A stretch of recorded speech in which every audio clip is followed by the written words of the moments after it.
Boom! Can you believe it? It is July 2021. This year is like going 10 times as fast as the one before. Draped in gold across the ring and across the pond. Your one-stop shop for NXT, NXT UK talk. My name is Flobo Boyce, and thank you so much for being with us in the live chat on Facebook, on YouTube, on Twitter, and on Twitch. But to break down all this action, I can't do it by myself. I'm not alone. I have Wrestling Inc. Raw Aftershow correspondent and Championship Wrestling from Hollywood stand-up guy, Jack Farmer. What's going on, baby? Man, I'm glad to be here. You know, with it being July 2021, it marks the 2-year anniversary of my first episode over at AfterBuzz TV, which was really my first foray into professionally talking about professional wrestling. So in a way, it's a bit of an anniversary for me. Yeah, you're in the independent scene talking about wrestling. I think of that one signed contract. That was great. Right. Yeah. You know, and my life's just been a whirlwind ever since. Draped in Gold is brought to you apart by Smack Talk Showdown. That's right. It's the game like Cards Against Humanity, but you get to cut promos on your friends. And if you guys act now, you can probably get yourself the Lewd Attitude add-on. That's for those R-rated promos, baby. Learn more at smacktalkshowdown.com. Jack Farmer. Let's talk about his main event here. Jordan Devlin, the Irish Ice, against A-Kid in a matchup where I guess Jordan Devlin's a bad guy, but frankly, it was A-Kid that was in the dressing room, so I don't know who to root for. But the end, it was brutal, man. It was one that, as a guy who's still icing his knee every night, I cringed. Thoughts about the match, sir?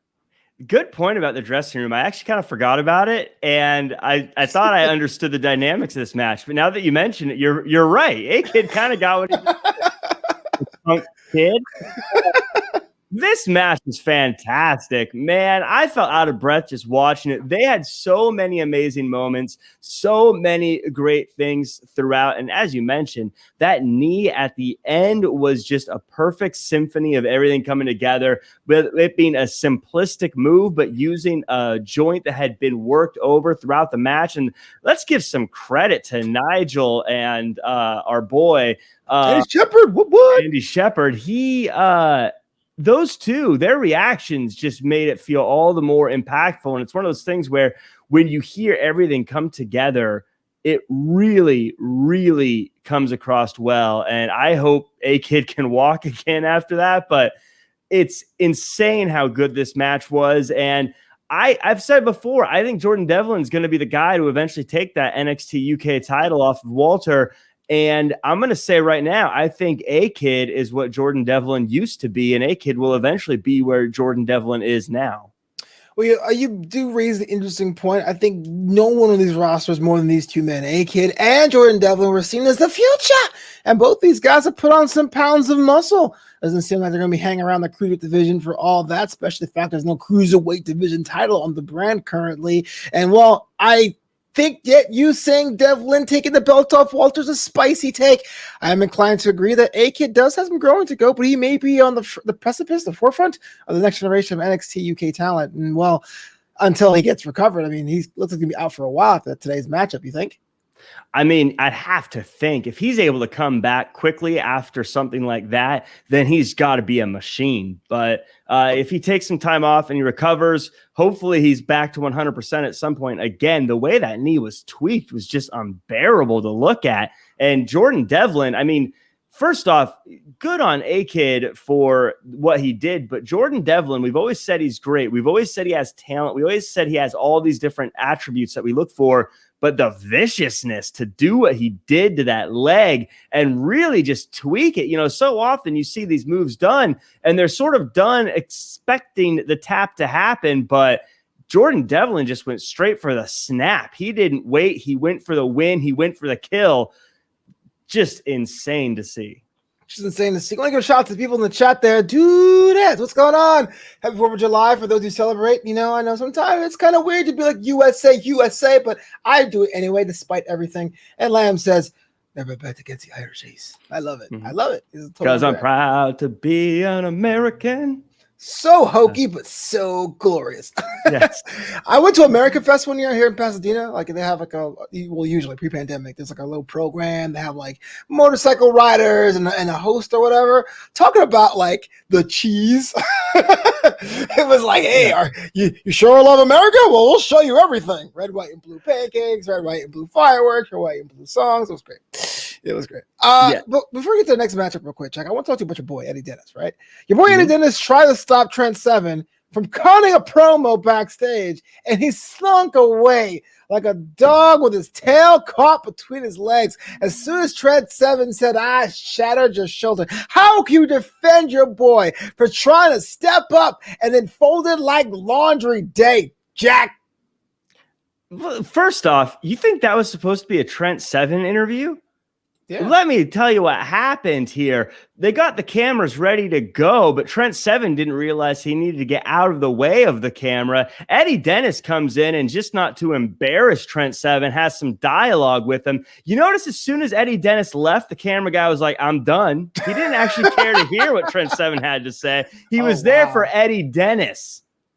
Are you kidding me? Because Trent Seven smacked that guy so hard, the camera guy was like, we're done here?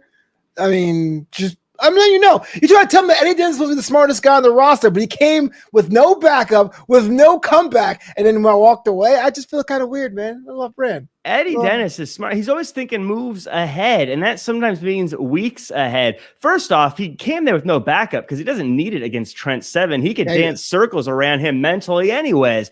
And he knows next week he's going to get the payback he wants and needs. Why show his hand now? It wouldn't do him any good. He's going to wait till next week where things matter because he's smart. He doesn't lead with his heart. He leads with his mind, and that's why he's always ahead of guys like Trent Seven.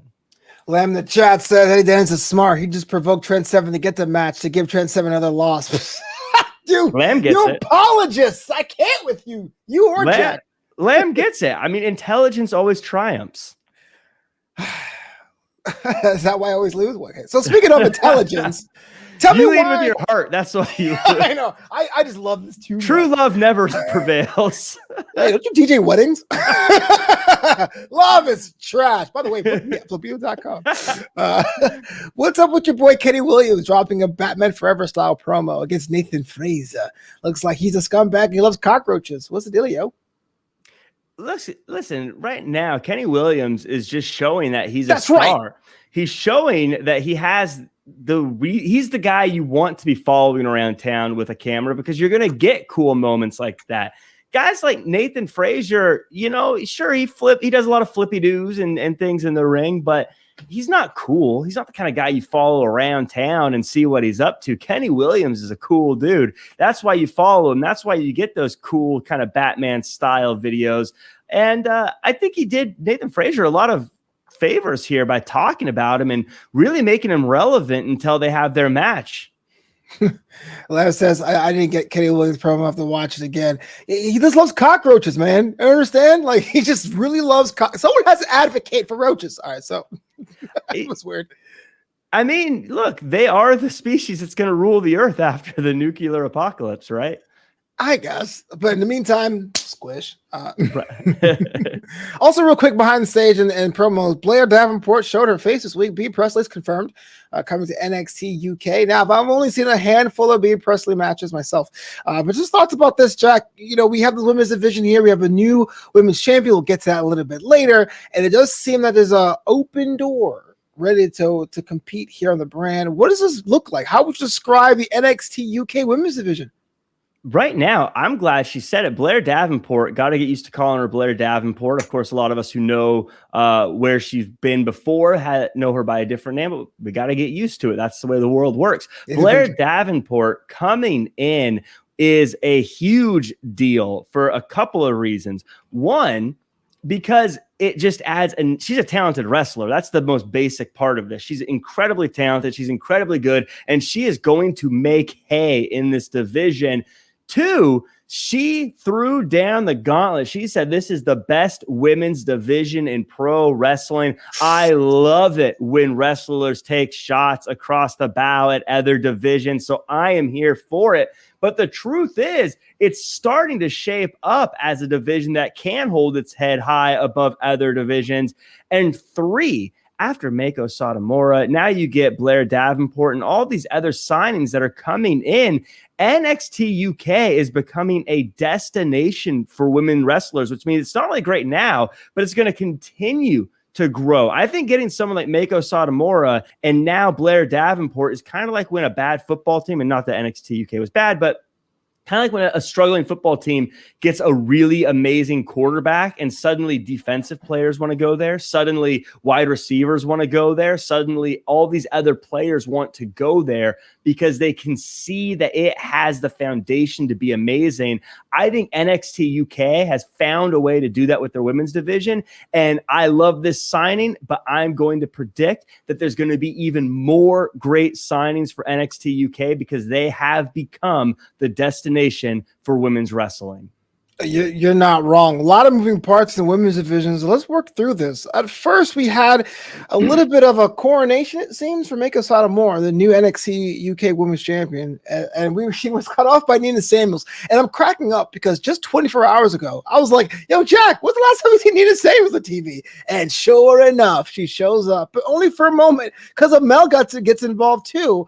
And she steps up and says she wants a shot at the title. Now, we all know we praise everyone for doing sucker punches on this show. That's what we're all about.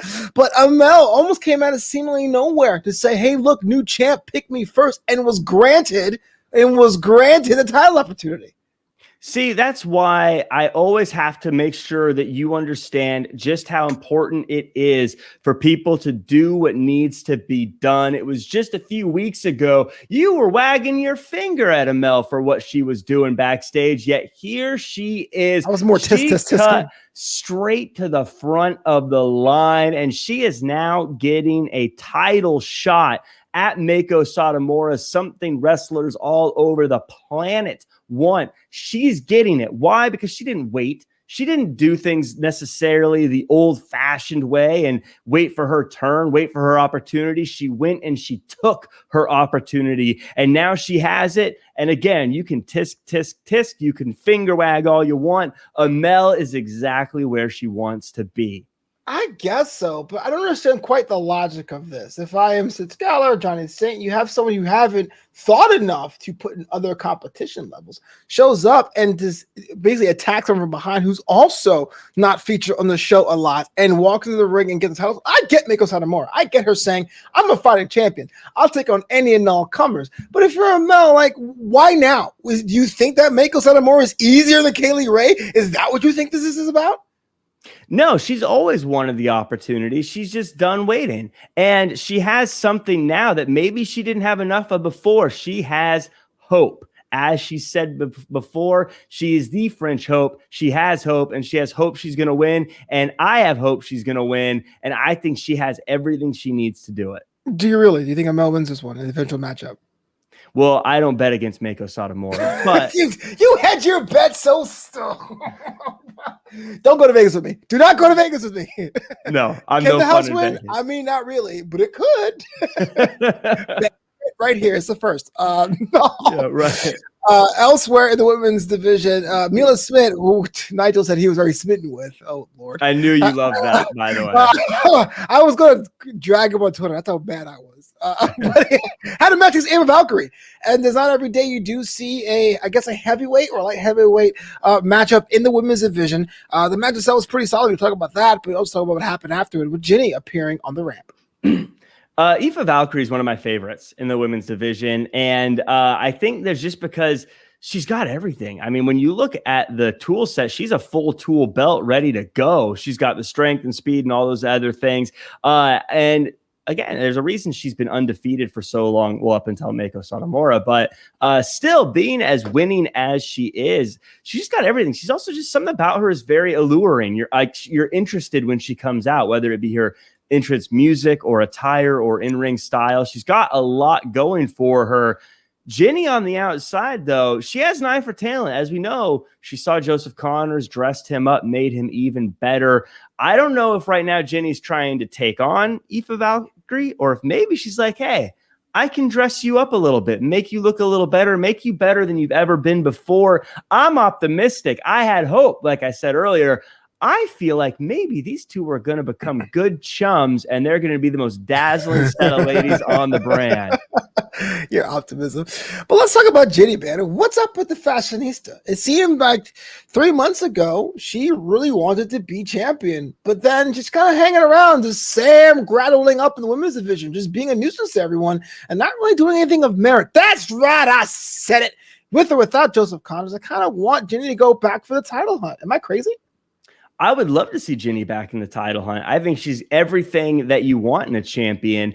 The thing with Ginny, though, is we always say she's a fashionista. Now, that's a word we throw around. We talk about her being stylish, but Ginny is very much like Cindy Crawford. Cindy Crawford, the greatest model of all time for many years, showing off the fashions of all around the world. But eventually, Cindy Crawford said, look, I know I'm good looking. I know I've got style. Now I'm going to start creating brands that others can use to be just as stylish and just as fashionable. And we're seeing just how good she is at it with Joseph Connors.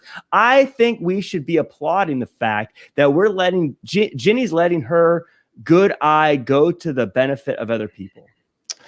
Lamb says something that makes me choke on my sparkling water. Ginny builds up her empire. Stay calm. She'll be champion 2022. And I'm not knocking that. I think it's very possible. I won't say probable. No, yeah, probable outcome. But it feels like it seemed like she had a path to do it this year. Like she could have get next year, but she could have got it this year, which is why I have all those questions, comments, and concerns. Yeah, I understand why you feel that way, Flobo, because you're very short-sighted. Right now, That's Ginny me, sees totally. the long game. Yeah. She sees the long game. I think Lamb is right on point. She sees that there's still a 2022 on the horizon. She knows she has time. She knows she can do things. And when she does become the champion, it's going to feel like it aged like a fine wine. It's going to be perfect. And last in the women's division, we had a match with Amelia McKenzie against Isla Dawn. This one here has one word cross my mind. Confusing. Isla Dawn is a whole different beast since embracing her Wiccan, pagan, I guess kind of use both interchangeably, heritage.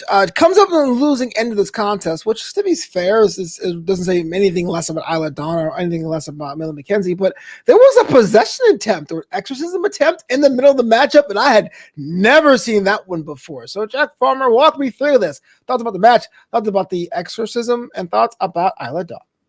Yeah, so Isla Dawn, I keep asking myself, is she using the witchcraft or is the witchcraft using her? Because she had the win before doing that weird kind of ritual that eventually cost her the match. But I have a feeling what we saw today will pay a dividend that means more than just a win down the line. And NXT UK, it really is saying something to say that you're going to get something bigger than a win. Amelia McKenzie, though, look, she lost twice and then came back and got a win. I don't know if that's brave or crazy, but she did get a win. But again, I have to wonder with everything that Dawn did with that wicked situation that's happening, maybe the cost is going to be higher than expected. I don't know. As an analyst, it's hard to call this one, even though there is a win and a loss attributed to it. Very hard to say exactly who the true winners and losers are in this one just yet. It makes you wonder, like, 6 months down the line, that Amelia McKenzie looks like a weird cough or something. It's like I was possessed a year ago. All right. Is she coughing up black stuff and imported from America? It'd be great. It was odd, especially odd to see it at noon Pacific. I was like, oh my goodness, This is definitely for the kids. Take the kids to bed. Right. But I like the fact that Nigel said that, she was possessed, but Amelia wasn't interested. She reversed out of it. Like it was Amway or something. Like, right. No, thank you. I'm just going to roll out of there. I wonder if Nia Jax could just say that sometime on Raw. Yeah, Alexa, no thanks. Interested. Yeah. So, and finally this week in the Heritage Cup rules, we had Jack Stars against Tyler Bate, which going into this, I had an idea who might possibly win this match, but I remember watching NXT Prime and it had a promo for NXT UK calling Jack Stars the gatekeeper. And I guess that name still holds true despite getting ahead, it was all Tyler Bate and the Heritage Cup stays with him.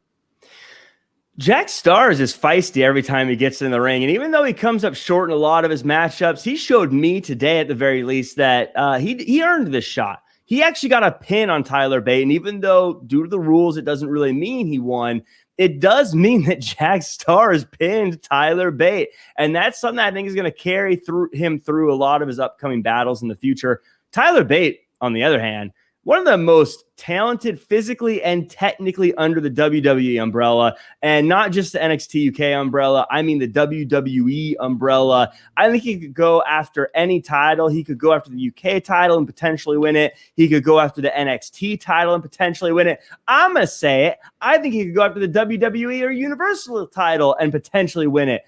The fact that he chooses the Heritage Championship means that the Heritage Championship really is something special right now. I think it's the most fascinating division in all of WWE right now. And I think he's the perfect person to be the head of it. And I think it's going to be a long time before anyone can take that from him.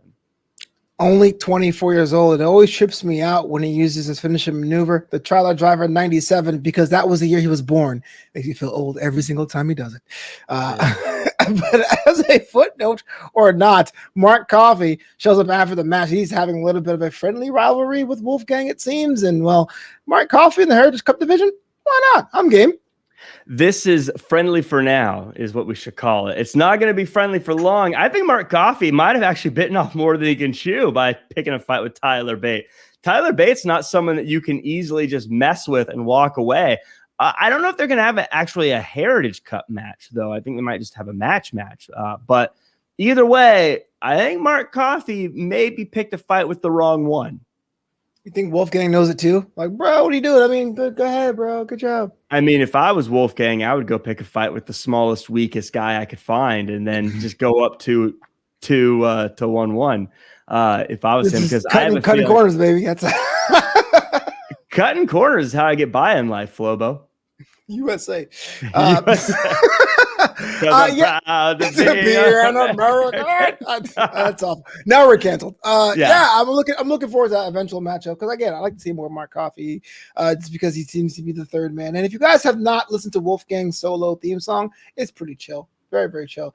Thanks for Wheel 5-star rolling through. Finish NXT UK. We're almost done though. Before we move on to NXT Prime, is there anything that no, it's tough. It's to be fair to Wheel 5 Studs credit. I mean, with Peacock, it's hard to get it right on time. Oh, you know, don't get me started on Peacock, man. I'm gonna cut a Peacock promo, and because you know what, I got nothing to lose. They're not paying me anything. Look, I understand the network is for international people, and that's great. I miss the network too.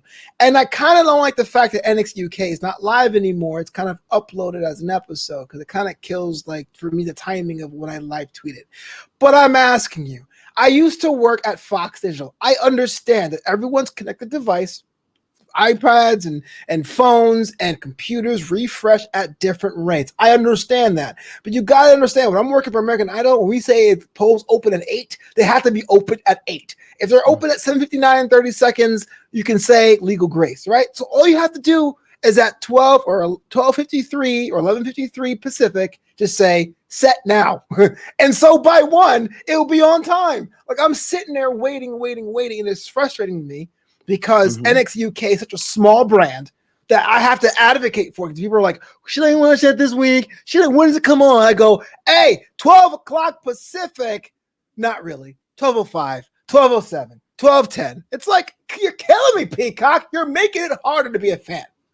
I agree. I mean, especially when it's like 10 minutes late sometimes. Like, that's, if it was 1 minute, 2 minutes, even that, I'm like, okay, but sometimes it gets pretty late. I can't imagine any other show them being okay with it being 10 minutes late. Could you imagine you go to tune into American Idol and the show just doesn't start until 10 minutes after the hour?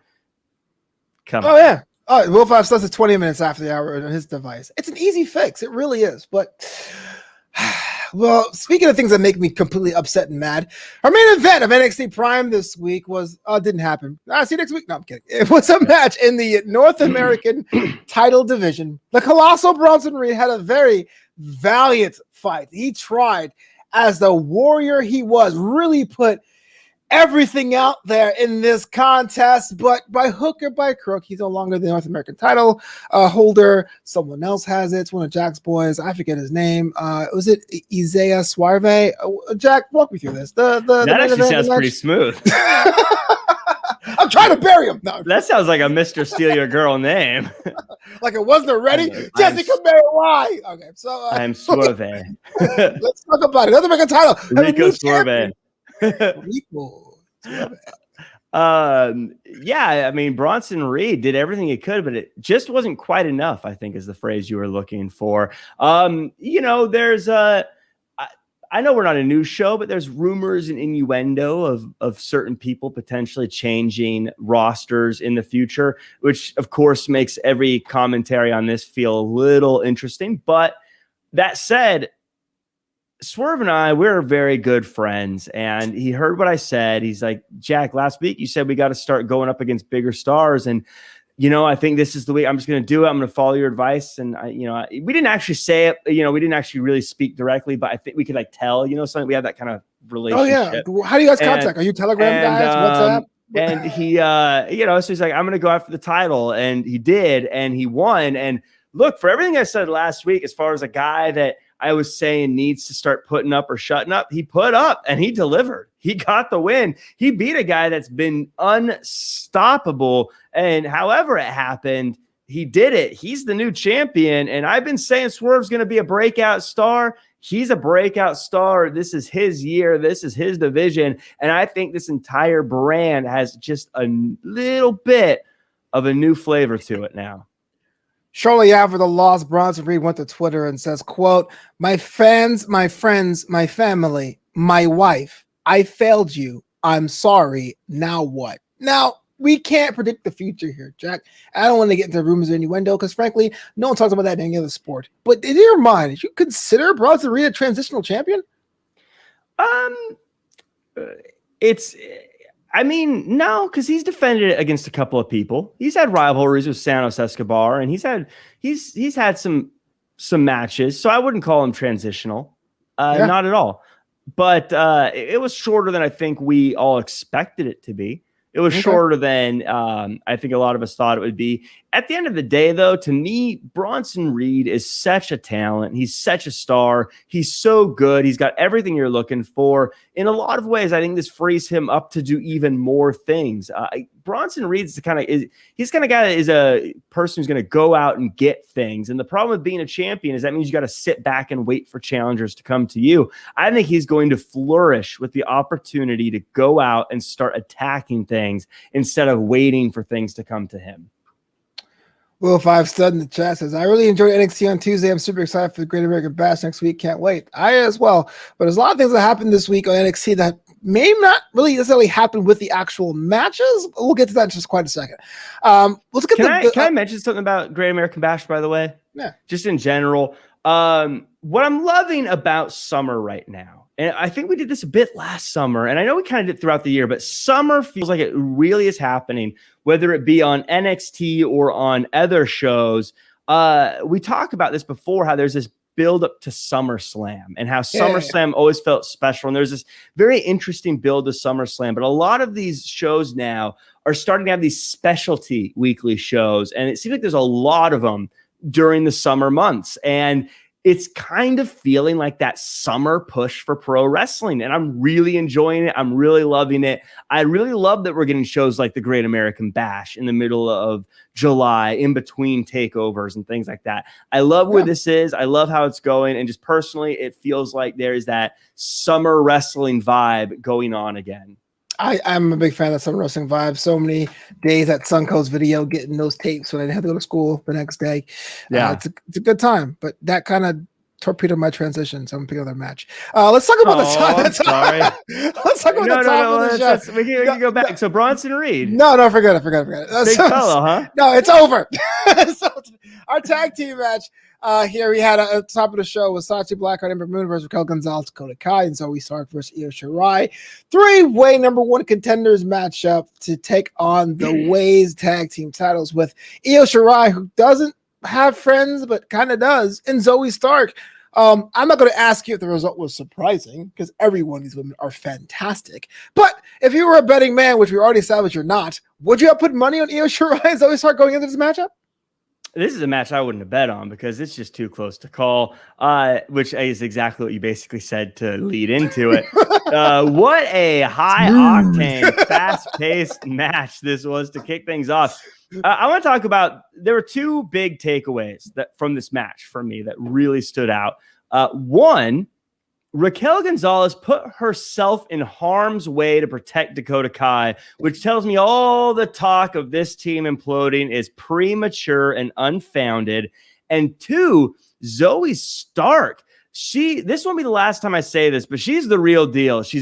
She was every bit as important to her team's win as Io was, and that's a big deal because Io Shirai, as they said on commentary, one of the best in the world, and Zoe Stark stood toe-to-toe with her, stood toe-to-toe with the former champs Ember and Shotzi, and stood toe-to-toe with Raquel and Dakota Kai. Zoe Stark is just a star in the making, and every time she's put in an opportunity to do well, she's greatly exceeded it. Yeah, she's very toyetic. I can imagine young children having little Zoe Stark dolls because, I mean, there's nothing quite like her, you know, in her style, her look, her moveset. She's kind of like a powerhouse, but with the speed of someone maybe, 30 pounds lighter? You know what I mean? Like just super quick. Yeah. But yeah, the question I have with you about the Io Shirai thing, speaking about implosion, do you think that they're going to be friends or at least tag team partners throughout this attempt? Or do you think Io's going to go out and just become a lone wolf again? Well, here's the thing. It's up to Zoe Stark how this whole thing goes. As long as Zoe Stark understands that she's on Io's team and Io's not on her team, they'll work out just fine. That sounds harsh. That sounds cold. I don't mean it to be. It's not a put down to anybody. Io Shirai is just someone who doesn't have a team. And if you understand that, if you understand going into it, hey, I'm on her team, she's not on mine, you can still make it work. If Zoe Stark starts to want some of that respect back, that's where the bad feelings are going to come in. That's where the divide is going to happen. It's all on the shoulders of Zoe Stark, whether or not this works. And that's why I'm always in your team, Jack and Flobo. But speaking of teams, Diamond Mine, we just had to see them another pair, but not as a full formation unit because only Roderick Strong, the presumptive leader of this group, had a match against Asher Hale. Well, forget about the match right now real quick. Just talk about Diamond Mine. So last week I was kind of on the mess side of them. I said I'll wait one more week to give them a manifesto week, but I am still a little bit reserved about Diamond Mine. Jack Farmer, I know you disagree with me. Right now, this is one of those groups that everyone is always clamoring for, and it's a group of tough guys who are just there to wreck people. Roderick Strong looked talented. He dominated, and I'm eager to see just how far he can go with how good he is and with this team behind him. But so many people, they talk about, I want to see a stable of guys who are just really talented and beat people up. Right. That's what this is. This is a pure, talented, beat people up group. Yeah. This is where these kind of groups lead you, where you go, but what's their deal? Yeah, but we're still in the Sorry. No, this is why whenever people say, I just want to see these guys come together and wreck people, I go, well, why? What's their thing? Because now we're all asking, okay, cool, you're a team, but why? What's your thing? Yeah. I was going to say, like, I'm with you because the way you have personality, sure. Hit Row has a certain personality, sure. But Maj and I have a very similar sentiment. It's just a Gym Imperium. In fact, that was in my notes. Does the appearance of Diamond Mine water down Imperium? So far, it could look that way, sure. Because they're just guys who go in there, they respect the ring, they work hard, and they wrestle. At least that's all I've been given to take away from so far. Now, I like all the pieces. So far, I like it because I like Roderick Strong. I've always felt he was underrated and underappreciated. So I like that he's getting some focus. I like all the pieces to this puzzle. But again, this is where the whole, it's just a group of people that come together and beat people falls apart. When you see it and you go, oh, I need a little bit more. I need a little bit of spice on this, you know? We need to spice it a little bit. It's too bland. Look, I enjoy some mayonnaise, but you need to put some stuff on it. I was not going to go there. I was totally thinking it, but I was not going to go there. You need something to go with it. You know what I mean? You need to add a little something. But spice mayo. I can't just eat mayonnaise out of the jar. I need something to go with it. Oh, man. That's Will Five Son has this question. He says, I know this is not NXT related, but it's SummerSlam related. Did you guys hear that SummerSlam is going to have to end at 11 because of the Pacquiao fight the same night? What are your thoughts about this? Here's the deal. You're taking two big assumptions, and that is, one, Las Vegas can't handle two events in the same city, and two, that wrestling fans and boxing fans are a similar crowd. We do appreciate combat sports, but we've seen time and time again that wrestling tends to favor families and younger individuals. I do think there's room for both. I don't think the 11 o'clock thing is the reason why. But if that would be the case, it's kind of a precaution more than anything else, like foot traffic. I don't think WWE's going, oh, Pacquiao's fighting, cheapers, shut down the lights. We can't compete. Yeah. And to your point, because wrestling is kind of a family thing, that would be quite the price tag of a night to get SummerSlam tickets and Pacquiao fight tickets. Whew. Especially if you bring in a family. Oh my goodness, that's a heavy anything. You're not eating anything. We're just right, and we are walking. We're not parking. We're not taxiing. We're not Ubering. Nothing, because there's no money left. By the way, we have no home when this is over because we sold it all. Yeah. Asking your kids to walk the strip in August without a taxi is like child abuse. Oh, it's not funny. I mean, I don't know. I've heard that. I don't know how strict they are. I hope they're strict just because I prefer a nice hard end time. I don't like it when I assume a show is going to end and then it goes on for another hour and a half. And then you're like, oh yeah, it's still going. I mean, it might end at 11 proper. We might get like an overrun, like 11:05 or 11:10. You know, that's just my thing. But moving on, kind of a cool news. Breakout tournament is back, which I got to give NXT props for reminding us about the tournament and not reminding us who won the tournament. But thoughts about that? I mean, in a world where we're clamoring for Mae Young Classics, having the Breakout tournament come back first, is that a big deal or not? As far as it compared to the Mae Young Classic, I don't think it necessarily matters. I think it'd be cool to have a Mae Young Classic as part of an NXT show, similar to the Breakout tournament, or if they did a Breakout tournament for women's wrestlers. In fact, maybe that's what this. I'd love it because they didn't say it was necessarily the men's wrestlers, did they? They just said a Breakout tournament. No, they just said Breakout tournament. Yeah. So if this was like a women's Breakout tournament, that'd be great. But I am really excited to see it. I'm glad they're doing it. I love tournaments, as you know. I always like to predict them. I'm always good at them. I have perfect prediction. In fact, I think I already know who's going to win this one. But wait, what? Who's in this one? But I mean, seriously, if you look at who was in the last tournament, there was obviously the winner. There's also Dexter Lumis, Angel Garza, Swerve, Bronson Reed, Cameron Grimes, Joaquin Wilde, and Boa.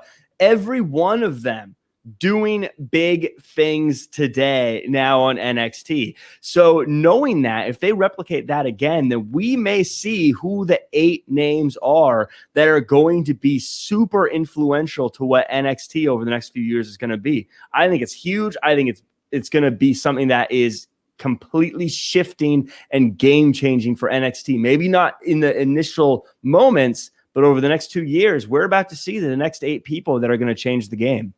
And not only can you not tell me who the 8 people are, you can't tell me who you've chosen to win. I can't tell you who's in there. I'm not going to tell you who I chose to win, but it's right. even though I just asked whether or not it's a male or female. On brand. But let's talk about one of the more interesting moments of the night in the mixed tag match. Atlas and Mercedes Martinez against Tian Shaw. It was a no contest by referee stoppage, even though Tian Shaw got the win or whatever, but it was by referee stoppage too, so it was no contest. Because of a kick gone awry, it seemed. It looked like Mercedes Martinez was knocked out cold, and Asia Smith stopped the matchup. Jack, I want to ask your thoughts about the match, but let's talk about the bigger issue here, the safety of performing wrestling on live television. It could have gone really bad, and thankfully it seems that Mercedes Martinez is okay. Yeah, it sounds like from what I've seen, Mercedes is okay, which is obviously the most important thing. Mercedes is tough, so if they're stopping the match because something happened, then something happened. And as a fan, you never want to see someone get hurt. As a fan, you never want to see that kind of stuff. I'm glad they stopped the match. I'm glad they didn't try to keep it going. I'm glad they stopped it right then and there. And I'm glad that hopefully everyone's going to be able to keep on going, and maybe we'll see something again down the road. But in general, it seems like wrestling's been better about trying to protect people, and I'm glad about seeing that. I don't want to mix real life stuff with stuff inside the great sport, wrestling arts and sciences. But a year ago this week, Xia Li had injured Leah and broke her nose. And it seems that this week she had this injury here. Very easy to fold that into Tian Sha. But the question I have for you is that responsible for a writing standpoint to do that, just to underscore how tough this group is? Or would you kind of keep that kind of thing separate? Or is it kind of a thing where you can't even ignore it or deny it? I think it depends. And I'm trying to remember. I know it was a kick from Xia Li to Aaliyah, but was it the same kind of kick? No, I don't think it was the same kind. I think it was a high knee into the nose bridge. Yep. Because I guess the question is, you have to ask yourself if it's a move you're going to make illegal going forward. And if it's something you're going to make illegal, then obviously don't mention it. But if it's something that happened and it's unfortunate, but it's fine, like you're going to keep going. And I think if Mercedes is okay with it, then I think it's okay to make it something that you talk about and focus on and build towards. You know what I mean? Like, I think it's kind of up to Mercedes too. Like, if Mercedes is like, no, don't show that, then you try to respect her. But if she's okay with it, if she gets it, and if it's a move that's going to be continued to be used, then why not? Yeah, Cabello says it too. Hope there's no bad blood between the two competitors. I have two notes here, kind of random, so I'm gonna say them out loud. I actually like Boa's outfit this week. It was fashionable, the silver and black, kind of NWO Hollywood, but I will never give you that satisfaction. And I do. I want to give super props to Wade Barrett for covering what happened during the contest. I thought he made it sound completely well within the world. I was pretty dope. Wade Barrett, we've said before, is just amazing at commentary. He's doing so good. And I don't know if you could give him a Rookie of the Year award for his commentary. Right. Says he's new to commentary, but I think he's just done amazing there and deserves a ton of credit. And Boa, by the way, I was gonna say again, I always say how I forget how big he is, but I realized watching him wrestle again, the reason I think I forget is because he can move, man. He was flying around all over the place. That's why whenever I remember him, I think of him as being a small guy because he's flying around like he's smaller. So that's why I felt a little justified and like, oh yeah, that's right. Boa is the best kept secret. No disrespect to Buddy Murphy, but he's a very good kept secret on NXT. Yeah, because massive and can move, and yeah, he's great. That's great broadcasting, Jack. He's great. Well, Jack Farmer, let me talk to ya. Your boy Cameron Grimes had a match with Ari Sterling, but that wasn't the story. It was LA Knight coming out and offering a challenge that I know you would appreciate. The $1 million championship will be in the line of the Great American Bash. If Cameron Grimes wins it, he gets to be the new champ. But if Cameron Grimes loses, it won't be to the moon. It will be to the broom. He'll be LA Knight's butler. And oh my God, that sounds like a Jack Farmer promo. I hate myself. Anyway, thoughts about the match? I was going to say we need to give you some credit for that line. I love that. That was awful. Everyone clip that out and share it and tag Flobo. That was fantastic. I'm so proud of you. No, I'm not proud of myself. I thought what was going to happen is LA Knight was going to sell him the title for basically everything he has and then make Cameron Grimes poor again. But that's cool. But I like this, man. Look, I love everything these two do. Everything they touch is gold. And I mean, I'd pay to watch. I would pay to watch them play Scrabble right now. Everything they do. Are we going to get Cameron Grimes a butler? Yeah, but it's going to be so fun. It's going to be so fun. It's because Cameron Grimes is going to be great in that role. Cameron Grimes is going to be funny, and he might learn how to be $1 million man while he's working for the $1 million megastar in the process. This is just fantastic. They could have their own buddy show on their own, just like the Broserweights a while ago Yeah. were just great. These two could just have a spin-off show on Peacock that starts at 3:15 and I could watch these guys all day. This is just perfect chemistry. They go together perfectly, like peanut butter and jelly, and I want to see them every week. I love it. They've nothing about this has ever been bad in any way, shape, or form. I love every part of it. Well, before we get into the full-on Great American Bash predictions, I gotta talk to you about the whole Kyle O'Reilly thing. Let me talk to you. That's not an insult. So explain this to me. Kyle O'Reilly cut the promo. Adam Cole is being that guy, and Samoa Joe is there to overlook a promo. And well, Adam Cole got locked up, and Samoa Joe did absolutely nothing.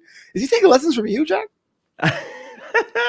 Ever since Samoa Joe came by, I've said they're listening to me. They know that William Regal wasn't able to do his jobs as GM, and now Samoa Joe's here. By the way, I got to mention how Sarai. Did I say that? Sarai?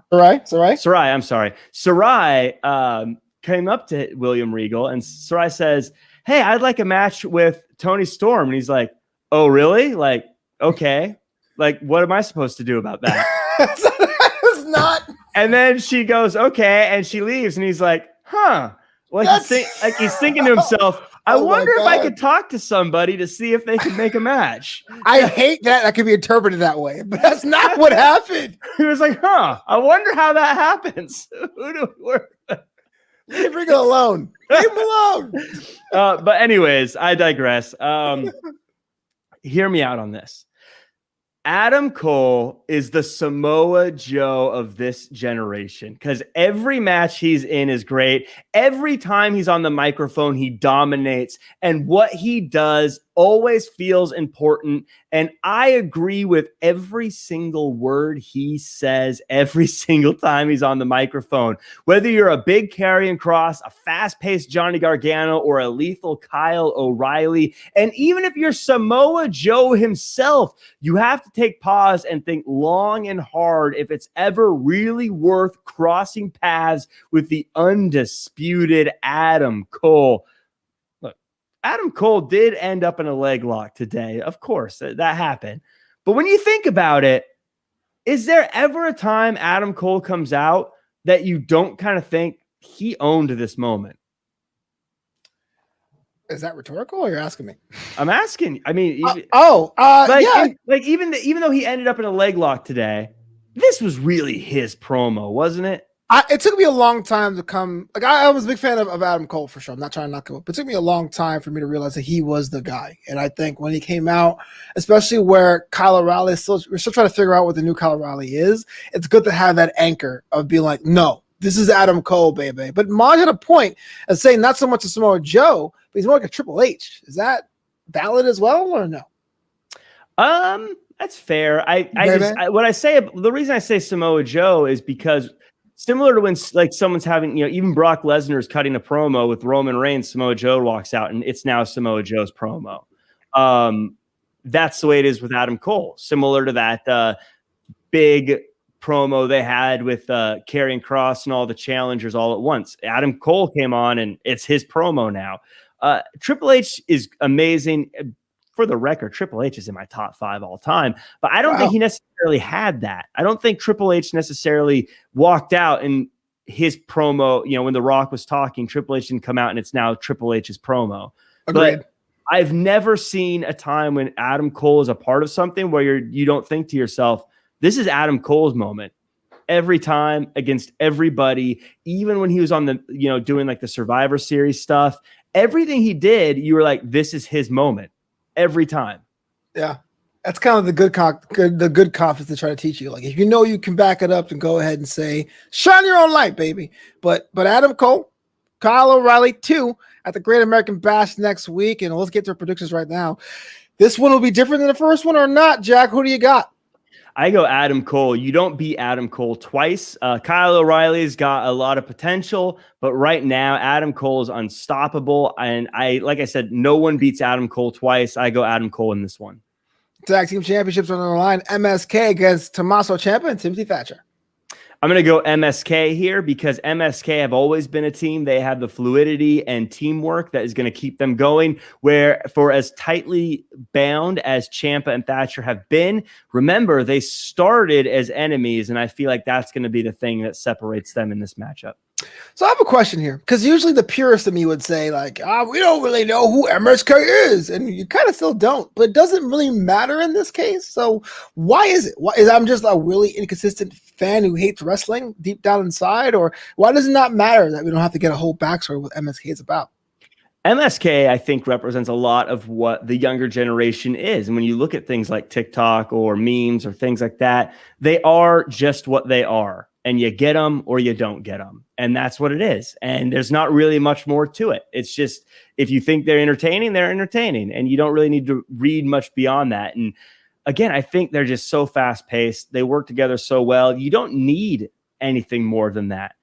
I mean, I'd still love to know what MSK means, but well, yeah, Maj actually says keep the mystery unsolved. I disagree. Please let me know. Is it supposed to be like a 2020 mask reference? Is it like, I don't know. I have no idea. We mentioned this. Oh, okay, I got you. Okay. I had no idea what it means. I'm just guessing here. Yeah, we mentioned I didn't know what you meant by 2020 mask at first. I'm so old. I was thinking Jim Carrey, The Mask, and I was like, I don't get that movie came out in '94, Jack. It's older than Tyler Bate. What are you what are you doing? Now I feel old. Grandpa. Jeez Louise. We talked about this a minute ago. Cameron Grimes was LA Knight Butler for title, and it does seem that Cameron Grimes will be a Butler. But is there any way that Cameron Grimes can possibly win this match? I mean, there's certainly ways, but they're not going to happen. LA Knight is just too good. He's too smart. He's got everything going his way. When you're $1 million mega star, things just work out for you. And that's what LA Knight is. And so that's what's going to happen. Sorry. I just hope Zaya Brookside doesn't give him any ideas. I'm becoming a Butler. Yeah, that's why you should watch NXTUK. It's a deep cut there. Apparently MSK stands for the Maj Sandhu crew. That's what it says. Thanks, Maj. Appreciate that. All night and all day. So dumb. I like it. Zoe Stark and Io Shirai. I like it, Maj. That's what it is. That works. Are taking on the way for the Women's Tag Team Championships. Who you got?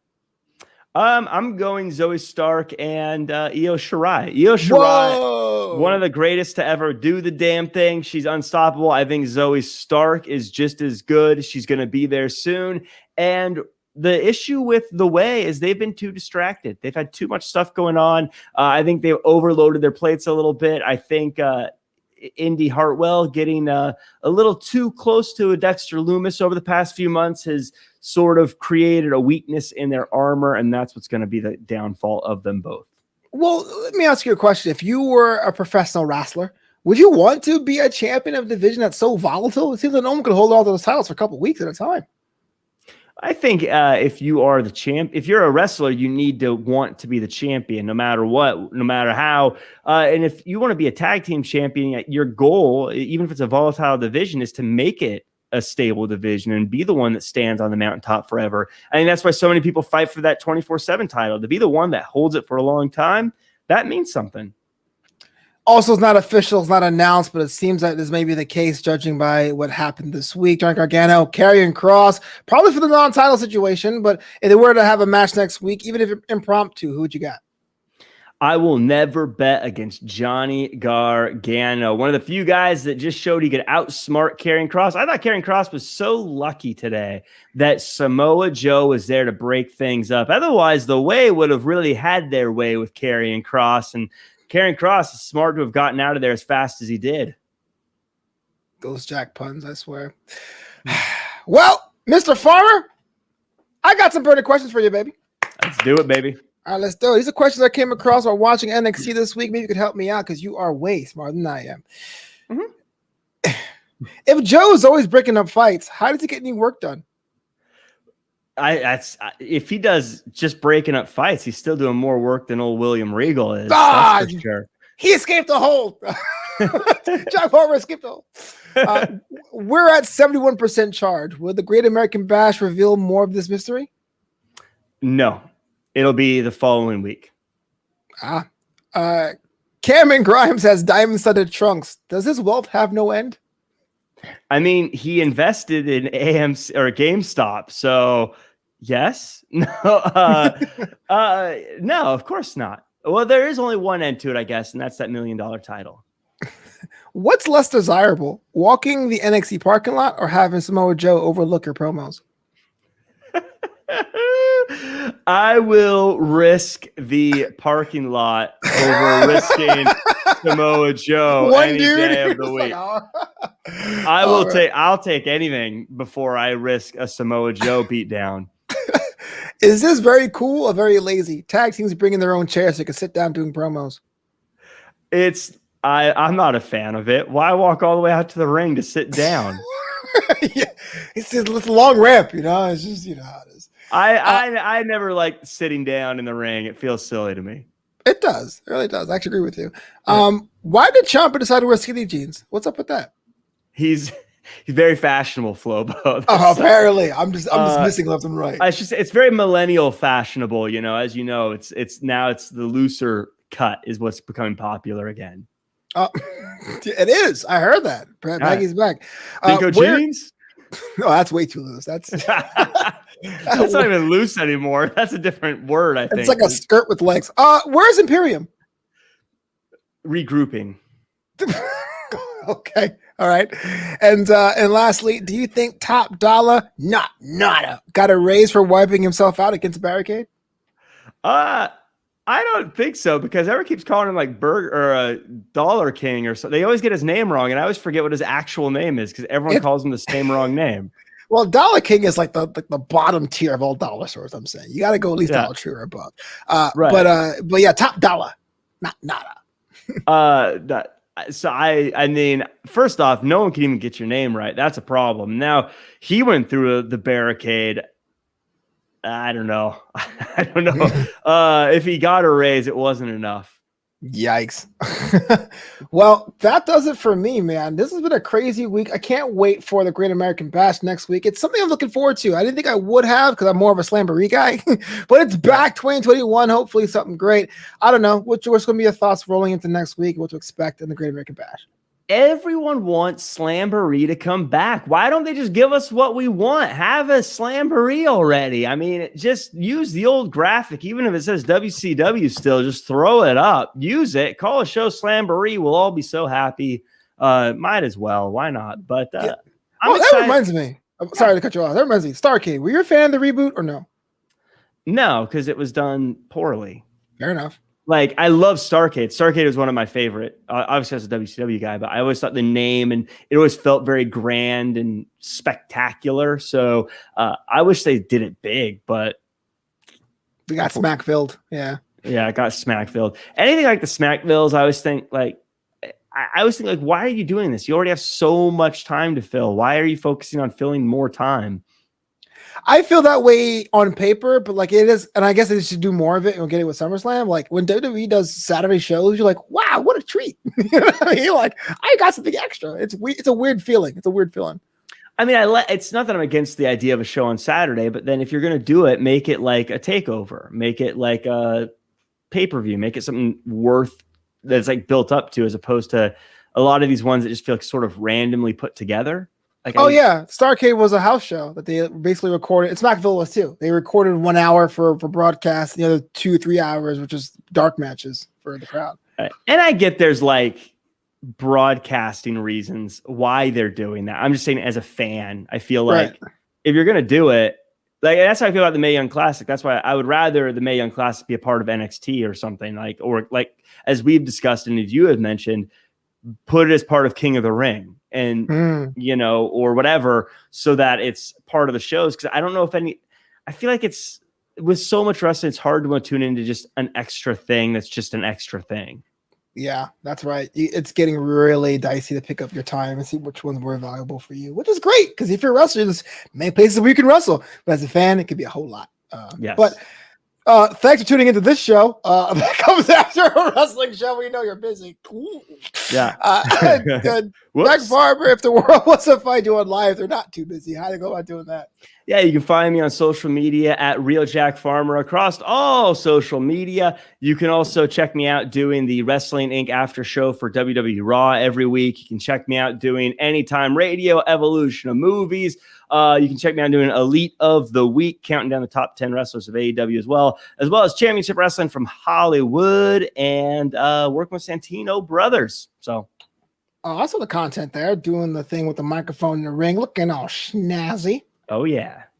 Well, otherwise, you can learn more about the show at Draped and Gold at drapedandgold.com. Draped and Gold is part of the New Amsterdam Network, KDWAmsterdam.com. And, well, I'm Flobo Boyce. You can follow me at Flobo Boyce on all social media. Yes, the Instagram is private, but I will let you in because you and I are homies now. We're back here next Thursday to talk about more NXT and more NXT UK. But until that time, Jack Farmer, say the words. Do your best and be yourself.